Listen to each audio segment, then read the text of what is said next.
अस्सलाम वालेकुम व्यूवर्स, कैसे हैं आप सब लोग। उम्मीद है सभी लोग खैर खैरियत से होंगे। तो चलते हैं अपने नावल की अगली किस्त की जानी पर। आज शाह हवेली में हर तरफ जैसे रोशनियों की बहार आ गई थी। भले किंजा ने माही के साथ जो कुछ भी किया था, मगर वो अभी भी शाह हवेली की इकलौती बेटी के ओहदे पर से नहीं उतरी थी। कुछ ज़माने को दिखाने के लिए और कुछ अकलौती भांजी से मोहब्बत का भरम जताने के लिए किंजा की मंगनी पर पूरा गांव मदऊ किया गया था। जहां किंजा के अरमानों पर तेजाब फेर दिया गया था, वहीं इस मंगनी पर सबसे ज़्यादा खुशी अरहाम को हो रही थी। कुछ भी करके माँ से ना सही उसकी बेटी से तो जान छूटी। इसे इन दोनों से कोई दिली बैर नहीं था। बस जब वो दोनों माँ बेटी इसकी माँ पर हुक्म सादिर करती थी, तब इसके तन बदन में आग लग जाती थी। दूसरी खुशी इस बात की थी कि हुरिया दोबारा 2 दिनों के लिए हवेली आ गई थी। इसके जाने से जो दिल उदास हुआ था, वापस आने पर झूम उठा था। साईं, हम क्या पहने, हमें कुछ समझ नहीं आ रहा। वो परेशान से फरगाम के पास आई, जो बेड क्राउन से टेक लगाए बड़ी फुर्सत में उसकी उलझन का मजा ले रहा था। चंद माही, आप खामखा ही परेशान हो रही हैं। अगर आप सादा हुलिये में भी फंक्शन अटेंड करेंगी, आप तब भी हमें उतनी ही हसीन लगेंगी जितनी हमेशा लगती हैं। फरगाम शाह का मोहब्बत से चूर अंदाज इसके चेहरे पर शर्म व हया के कई रंग बखेर गया। साईं, हमें कुछ नहीं पता, बस आप हमारी उलझन सुलझाएं। वो न रूठेपन से गोया हुई, जबकि फरगाम शाह इसके इस अंदाज पर अशश कर उठा। बेड से उठकर भारी कदम उठाता वो इसकी तरफ बढ़ा। आपकी उलझन हम सुलझा तो दें, मगर इसके लिए कीमत लगेगी। उसके निखरे निखरे सरापे को नज़रों में बसाए बसाए वो गोया हुआ, मगर सदा की बेवकूफ़ माही लफ्ज़ कीमत पर हैरान रह गई। कीमत? साईं, हमारे पास तो पैसे नहीं हैं। इतनी मासूमियत भरे अंदाज पर वो मुस्कुराया। आहिस्तगी से इसका हाथ थाम कर गोल घुमा के उसकी पुश्त को सीने से लगाया। नाजुक सी कमर के इर्द गिर्द मजबूत हिजार कायम कर वो इसकी गर्दन पर झुका। आपके पास हर वो चीज़ है जो फरगाम शाह को घायल करके अपनी हर बात मनवा सकती है। गंभीर सरगोशी पर वो शर्म से सुर्ख हो गई। इस पर गज़ब इस वक्त हुआ जब वो मदहोश होकर इसके बालों में सर छुपा कर दहकते लबों से इसकी गर्दन पर जा बजा अपनी मोहब्बत की छाप छोड़ने लगा। मजबूती से इसके बाजुओं को पकड़ कर वो दोनों दिल की धड़कनों के शोर को नॉर्मल करने की कोशिश कर रही थी। मुज़ाहिमत करना इसने बहुत पहले ही छोड़ दिया था, क्योंकि ना इसका कोई फ़ायदा था और ना ही कोई ज़रूरत। वो हमेशा ही जज्बातों के तूफ़ान में भी इसका ख्याल रखता था और माही के लिए यही काफ़ी था। साईं, बाहर फंक्शन है।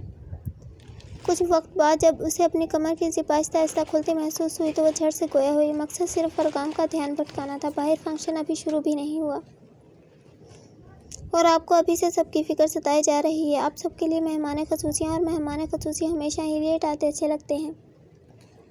एक शरीर से सरगोशी इसके कानों में गूंजी और अगले ही पल वो इसके नाजुक से वजूद को बाहों में भर बेड पर आ चुका था।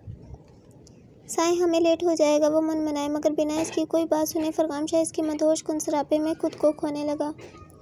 वो और कुछ न बोल पाई, इसीलिए इन नाजुक लबों पर अपने लबों से कुफल लगा दिया। शबीर और दिलावर खान आम लोगों में शामिल होकर हवेली में दाखिल हो गए। इस बार उन्होंने किसी और पर भरोसा करने के बजाय खुद अपनी ज़ात पर भरोसा किया था। इसी वजह से वो इस हवेली में मौजूद थे, और शायद वो इन दोनों के हवेली में होने का खबर किसी के पास नहीं थी। तुम सब पर ध्यान रखो दिलावर, मैं इस इंसान से मिलकर आता हूँ जो हमारा काम कर सकता है। दिलावर को वहीं छोड़ शबीर खान खुद व्हील चेयर घसीटता आगे बढ़ने लगा। इस व्हील चेयर पर कोई बड़ी सी चादर में मुंह छुपाए बेहिज़ो हरकत बैठा था। वैसे तो सारे काम नौकरों ने संभाल रखे थे, मगर फिर भी नगीन के साथ मिलकर फंक्शन के छोटे मोटे सारे कामों पर नज़र रख रही थी। फरगाम अरहाम भी इस वक्त खाने पीने और मेहमानों को संभालने के इंतजामात देख रहे थे, जब अचानक उसे एक तरफ के मेहमानों की झुरमुट में अपने चाचा जी की परछाई महसूस हुई। चाचा जी! मारे हैरत के वो इससे मत चल दी। जैसे ही वो इसकी तरफ बढ़ने लगी, शबीर खान भी तेज तेज कदमों से हवेली के सुनसान हिस्से की तरफ बढ़ने लगा। जैसे जैसे माही तेजी से इसकी तरफ बढ़ रही थी, शबीर खान के कदमों की रफ्तार भी तेज होती जा रही थी। अचानक हवेली की पिछली साइड आकर वो रुक गया। इनके रुकने पर माही ने भी रुक कर अपना फूला सांस बहाल किया। चाचा जी, आप यहाँ? वो हाँफते हुए सवाल गो हुई। हालांकि शबीर खान की इसकी तरफ पुश्त थी, मगर वो फिर भी इन्हें पहचान गई थी। जब वो आहिस्तगी से इसकी तरफ मुड़ा, तो वो अकेला नहीं बल्कि इनके साथ व्हील चेयर पर कोई और भी थी, जिस पर काली चादर डाली गई थी। माही ने हैरत से अपने चाचा जी और फिर नासमझी से चेयर की तरफ देखा। शबीर खान ने एक नज़र इसके हैरत ज़दा चेहरे की तरफ देखा और फिर यकलख्त इस चादर को पकड़कर खींचा। जैसे ही माही की नज़र व्हील चेयर पर बैठी शख्सियत पर पड़ी, ऐसा लगा जैसे सारे दीवार हिल रहे हों। दिल की दुनिया तहबाला हो गई। चेयर पर बैठी शख्सियत कोई और नहीं बल्कि उसकी माँ थी, जिसकी सूरत माही से इस कदर मिलती थी कि उसके एक पल से भी कम का अरसा ये जानने में लगा कि वो उसकी माँ है। माँ होंठ कपकपाए, आंखों से आंसुओं का रेला बहने के शिकस्त खोरदा कदम अपनी माँ की तरफ बढ़ाने चाहे, मगर शबीर खान की करख्त आवाज़ पर वो वहीं सहम कर रुक गई। वहीं रुक जाओ। अपनी माँ की तरफ एक कदम भी बढ़ाने से पहले ये सोच लेने का इनका एक बहुत बड़ा कर्ज तुम अपने सर लिए घूम रही हो। क्या मतलब? वो इस अजीबोगरीब बात पर हैरान रह गई। वक्त आ गया है तुम्हें आज सारी हकीकत से रूबरू करवा दिया जाए। शबीर खान का अंदाज़े से दोबारा उलझा गया। एक नज़र दोबारा व्हीलचेयर पर बैठी अपनी माँ की तरफ देखा, जो उसे देखकर कोई रिएक्शन नहीं दे रही थी। जब तक नज़रें किसी गैरमर्जी नुक्ते पर मरकूज थीं। या तो वो इस बात से बेखबर थी कि वो इस वक्त अपनी बेटी के सामने है, या फिर शायद वो किसी खुशी और गमी का इजहार करने की हालत में ही नहीं थी। सुनो महक, तामीर खान। कुछ सोचकर शबीर खान ने बोलना शुरू किया, मगर जैसे जैसे वो बोल रहा था माही के चेहरे का रंग सर्द होता जा रहा था। हैरत और गुस्से से आंखें फटी की फटी रह गईं। इस दर्दनाक हकीकत पर जिस्म से जान निकलती महसूस हुई। टांगों ने बाकी जिस्म का बोझ उठाने से इनकार कर दिया तो वो धड़ से वहीं बैठ गई। इसकी माँ और बाप के साथ इतना सब कुछ हो गया और वो आज तक हर चीज़ से अनजान रही। इसका सिर्फ एक ही हल है कि तुम फरगाम शाह को मार दो। अगर तुम उसे मार दोगी तो मीर शाह को एहसास होगा इसने किस कदर जुल्म की इंतहा कर दी थी, कैसे एक झटके में उसने दूसरों की किस्मत में उम्र भर के रोने लिख कर खुद सुखी ज़िंदगी जीने लगा। मगर इसमें हमारे साईं का कोई कसूर नहीं है। वो शिकस्त खोरदा लहजे में गोया हुई इसे अपनी ही आवाज़ कहीं दूर से आती महसूस हुई। माँ बाप का क्या हमेशा बच्चों को भुगतना पड़ता है? जालिम को मार देना बड़ी बात नहीं होती। बड़ी बात इसमें होती है कि हम जालिम के जुल्म को जड़ से ख़त्म कर मुमकिन होगा जब मीर शाह टूटेगा, और मीर शाह को सिर्फ एक चीज़ तोड़ सकती है, और वो है फरगाम की मौत। आंखों में अश्क लिए उसने एक नज़र अपनी माँ की तरफ देखा, जिसकी साकत नज़रों में अब नमी के साथ साथ बेबसी भी उतर आई थी। माही का दिल कट के रह गया। और यही वो लम्हा था जब वो सही और गलत का फ़र्क मिटाकर फैसला कर चुकी थी। बड़ी मुश्किल से उठकर लड़खड़ाते कदमों से अपनी और माँ के दरमियानी फासले को कम किया, मगर इस बार शबीर खान ने इसे नहीं रोका था।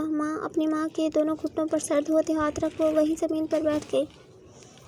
आपके साथ इतना सब कुछ हो गया और मैं हर शय से बेखबर रही। मुझे लगा आप इस दुनिया में ही नहीं हैं। बस अब अगर हमारा कभी सामना हुआ तो वो रोज़े महशर होगा। मगर मुझे क्या खबर थी, मौत से पहले ही मीर शाह ने आप पर क़यामत ढा दी।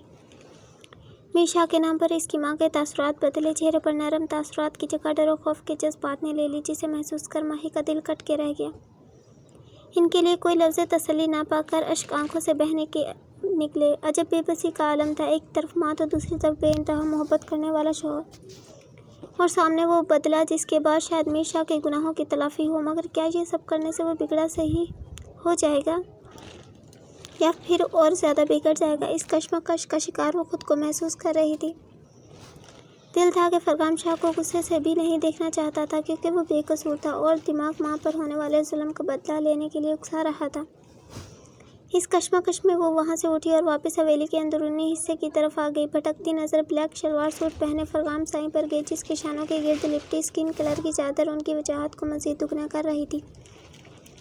चेहरे पर बला की संजीदगी उसकी तबीयत का खासा थी, मगर जब वो इसके साथ होता था तो ये संजीदगी कहीं दूर खो जाती थी। बाकी रह जाता था तो अपनी चंद माही से बेइंतहा मोहब्बत करने वाला दीवाना फरगाम शाह। मगर वो क्यों और कब इसका दीवाना हो, वो तो शायद इस बात से भी लाइलम थी। तभी सामने से मीर शाह आता दिखाई दिया, जिसके चेहरे को माही ने आज पहली बार बगौर देखा, और उसे ऐसा महसूस हुआ जैसे उसने आज से पहले मीर शाह के चेहरे से ज़्यादा मकरूह चेहरा और कहीं नहीं देखा। वो अपने कमरे में आकर भी आवाज़ आंसू बहा रही थी। दिलो दिमाग आज जिस हकीकत से आशना हुआ था, इसे हज़म करना इसके लिए बहुत तकलीफ़देह अमल साबित हो रहा था। ना कुछ सुझाई दे रहा था, ना ही दिल को किसी तौर करा रहा था। बस एक ना सहन होने वाली तकलीफ़ थी जो आंसुओं के ज़रिए बह रही थी। चंद माही फरगाम की आवाज़ पर वो यकदम चौंकी, बेदरी से रगड़ कर गालों से आंसुओं के निशानात मिटाने की नाकाम कोशिश की, मगर भूल गई थी कि सामने कोई और नहीं बल्कि फरगाम शाह है, जो इसकी हर कैफियत को भांप लेता है। आप रो रही हैं? वो हैरान हुआ। हैरानगी तो माही को भी हुई, मगर अब झूठ का कोई फ़ायदा नहीं था, सो एतराफ़ी जुर्म करना ज़रूरी समझा। आप रो रही थी? सर झुकाकर जवाब दिया गया, जैसे कोई जुर्म सरजद हो गया हो। क्यों? इस क्यों में क्या कुछ नहीं था। मान टूटने का दुख, गुस्सा, तकलीफ, शिकवे, शिकायत। वो वादा कर चुकी थी कि वो अब नहीं रोएगी, स्ट्रॉन्ग बनने की कोशिश करेगी, क्योंकि वो फरगाम शाह की शरीकी हयात है। मगर अभी इस बात को मुश्किल से 24 घंटे ही गुजरे थे कि वो वादा खिलाफी कर बैठी थी। हम पूछ रहे हैं आखिर आप क्यों रो रही हैं? आदत के बरखिलाफ फरगाम शाह ने अपनी बात को दोबारा दोहराया। वजह सिर्फ सामने मौजूद हस्ती का इसके दिल में खास मुकाम पर फाइज होना है। माँ, आखिर वो बोल पड़ी। माँ, आंसू दोबारा सब्र का बांध तोड़कर बह निकले। फरगाम शाह के तने तासुरात भी नरम पड़ गए। हमें माँ की बहुत याद आ रही है, बस इसीलिए हम रो रहे हैं। वो बेबसी से गोया हुई फरगाम शाह ने आगे बढ़कर इसे सीने से लगाया। तो हमें बताना था, हम आपका गम बांटते, हम आपका गम बांट भी सकते हैं और समझ भी सकते हैं। आखिरकार हमारे पास भी तो माँ जैसी नेमत नहीं है। ना चाहकर भी फरगाम का लहजा गुलगुज़ हुआ। आंखों में नमी ने आना चाहा, मगर फरगाम शाह ने कमाल महारत से इसका रुख मोड़ दिया। एक बात पूछे साईं? पूछो। अगर एक तरफ मोहब्बत और दूसरी तरफ बात इंसाफ की हो तो आप किसको तरजीह देंगे? माही के अजीबोगरीब सवाल पर उसे हैरत हुई। चंद माही जी, आप क्यों पूछ रही हैं? बताएं ना। हम एक कश्मकश का शिकार हैं, प्लीज़ हमारी उलझन सुलझा दें। इसका मिन्नत करता अंदाज फरगाम शाह को दोबारा हैरत में मुब्तला कर गया। कुछ पल सोचने के बाद एक गहरा सांस खारिज किया। अगर बात मोहब्बत और इंसाफ में चुनाव की हो तो मैं हमेशा ही इंसाफ के चुनाव का सुझाव दूंगा। मोहब्बत को खोकर सिर्फ एक हमारे दिल को रोग लगेगा, लेकिन अगर इंसाफ ना हुआ तो कई जिंदगियां बर्बाद हो जाएंगी। इंसाफ की उम्मीद पर कई घरानों की उम्मीदें, खुशियां, एहसास, जज्बात, हार जीत की बुनियादें टिकी होती हैं। अगर उन सब बातों को नज़रअंदाज करके हम सिर्फ मोहब्बत के चुनाव का फैसला करेंगे तो हमसे ज़्यादा सेल्फिश कोई नहीं होगा। और मोहब्बत खुदगर्ज नहीं होती, इसके सीने में बहुत वुसअत होती है। वो खुद की साथ पर तो तकलीफ़ बर्दाश्त कर सकती है, लेकिन इसकी ज़ात के बायस किसी और को तकलीफ़ पहुंचे जो वो कभी बर्दाश्त नहीं कर सकती। तो जब मोहब्बत और इंसाफ में चुनाव करना हो तो इंसाफ को चुनो, ताकि अपनी मोहब्बत के दरबार में शर्मिंदा होने से बच जाओ। वो इसकी बात का जवाब देकर खामोश हुआ, मगर ये जवाब ऐसा था कि माही को अपनी जान फना होती महसूस हुई। आंखों से एक बार फिर आंसुओं की बारिश होने लगी। शादी से पहले इसने कहा था कि आपको हमसे 1-2 दिन की मोहब्बत नहीं है। उस वक्त आपने ये बातें हमें बाद में बताने का बोला था। हमें इस बारे में बताएं ना प्लीज़। चंद माही, आज आपको क्या हो गया है? वो मुस्कुराए और इसे खुद से अलग करके माही के तासुरात का जायज़ा लेने की कोशिश करना चाही, मगर बदले में माही ने फरगाम के गिर्द हिसार तंग कर इसे खुद से दूर जाने से रोका। क्या बात है चंद माही, आज आप हमें हैरत के शदीद झटके देना चाहती हैं? नहीं, हम सिर्फ आपसे बातें करना चाहते हैं, बहुत सारी बातें। साहब कोई कम ज़ाहिरा किया गया। चलें फिर ठीक है, आज हम लॉन्ग ड्राइव पर चलते हैं। इससे रात के वक्त गांव की सैर भी हो जाएगी और हम दोनों को बातें करने का और वक्त गुजारने का एक हसीन मौका भी मिल जाएगा। फरगाम के आइडिया पर वो बस इस बात में सर हिलाकर रह गई। कुछ देर में ही वो दोनों गाड़ी में मौजूद थे। कच्चे रास्तों पर इनकी धूल उड़ाती गाड़ी न जाने किन मंजिलों की मुसाफत तय करने वाली थी। आपने बताया नहीं, आप मुझे कब से जानते हैं? वह एक बार फिर सवाल गोई स्टीयरिंग पर हाथ जुमाए इसने नजरें माही के सवालिया तासुरात लिए चेहरे की तरफ देखा। आज वो बहुत सवाल कर रही थी, वरना तो हमेशा वही बोलता था और वो खामोशी से सर झुकाकर मुस्कुराते हुए सुनती थी। मैं पिंडी अपने दोस्त की शादी में शिरकत के लिए जा रहा था, जब काली चादर में कोई परी भागती हुई अचानक मेरी गाड़ी से टकरा गई। वो कुछ सोचकर मुस्कुराया। माही के ज़हन में आज से 2 साल पहले का मंजर लम्हे के 1000वें हिस्से में घूम गया, जब एक दिन अचानक उसके चाचा जी ने उसे एक शादी में जाने का बोल दिया था। वो हद से ज़्यादा परेशान हुए, इनकार भी कर दिया था, क्योंकि इसे अनजान लोगों के मजमे में जाकर घबराहट होती थी। फिर वो किसी ऐसी शादी में शिरकत कैसे कर सकती थी जहां वो किसी को ना जानती हो और ना पहचानती हो? मगर चाचा जी की शदीद नाराज़गी के रद्द-ए-अमल की वजह से उसने हामी भरनी पड़ी। मगर रास्ते में जब उसके ड्राइवर की गाड़ी एक जगह ख़राब हुई तो वहाँ कई मस्टंडे भी मौजूद थे, जिसकी नज़र माही पर पड़ी और वह इसके पीछे पड़ गए। ड्राइवर ने पहले तो इसकी मदद करने की कोशिश की, मगर जब 3-4 आदमियों के दरमियान खुद को बेबस पाया तो माही को इनके दरमियान छोड़कर वो खुद की जान बचाने के चक्कर में वहाँ से भाग गया। इस वक्त वो अपनी इज्जत बचाने की गर्ज में वहाँ से भागी थी, क्योंकि रात के इस पहर एक अनजान खूबसूरत लड़की को देख इन सब के मन में जो हवस उभरी थी, इसका अक्स इन सब की आंखों में साफ हलकोरे खा रहा था। इसीलिए वो जितना तेज़ी से भाग सकती थी अनजान रास्तों पर भाग रही थी। सांस फूल रही थी, आहिस्ता आहिस्ता हिम्मत और हौसला जवाब दे रहा था, जब अचानक तेज चुंधिया देने वाली रोशनी इसकी आंखों से टकराई। उसी के साथ टायर चरचराने की आवाज़ भी फिजा में फैली। शायद किसी ने गाड़ी को बहुत तेज़ी से ब्रेक लगाई थी। बिना रोशनी की परवाह किए जब वो 2 कदम आगे बढ़ी तो किसी साकत खड़ी गाड़ी के डैशबोर्ड पर जा गिरी। सर से चादर ढला कर कंधों पर आ चुकी थी। चूँकि गाड़ी साकत खड़ी थी, इसी वजह से इसे कोई खास चोट न आई थी। दोबारा हिम्मत मजतमा करके भागना चाहा, मगर इस वक्त इसका नाजुक सा वजूद किसी देव का मत वजूद से टकराया। खौफ और डर के बाइस सोचने समझने की सलाहियत मफलूज हो चुकी थी। दिमाग ने काम करना बंद कर दिया था। इसीलिए सामने मौजूद इंसान की तरफ बिना देखे वह इसका गिरेबान पकड़ कर झंझोड़ने लगी। मदद मदद करें प्लीज़, खुदा के वास्ते हमें इन शैतानों से बचाएं। खूबसूरत शहद रंग आंखों में आंसू चमक रहे थे, चेहरे पर खौफ और रास फैला था। गुलाबी होंठ कपकपा रहे थे, आंसुओं की एक लकीर गाल पर फिसलने लगी और फरगाम शाह के दिल को कुछ अजीब हुआ। उस इंसान को बेहोश हिस्सो हरकत साकत दे महसूस कर इसने गिरेबान छोड़कर फरगाम शाह के दिल के मुकाम पर दस्तक देना शुरू की, और यही दस्तक फरगाम शाह के दिल के दरवाजे पर पहली दस्तक साबित हुई। एक शहर था जिसने उसे खुद में जकड़ लिया था। जब मखरूमी उंगलियों का लम्स बार बार उसके दिल के मुकाम पर लग रहा था, तब एक नामालूम सी हलचल हो रही थी। ऐसे सिचुएशन में भी वो दम बखूद रह गया।